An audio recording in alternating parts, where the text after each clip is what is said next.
4 माणसांसाठी असो किंवा एकट्यासाठी, स्वयंपाकात ना संपूर्ण एकाग्र करावं लागतं मनाला.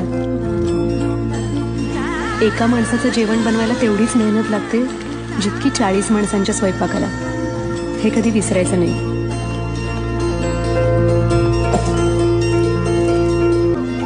स्वयंपाक करणं म्हणजे काय? आपल्यातलं काहीतरी काढून त्या पदार्थाला देणं.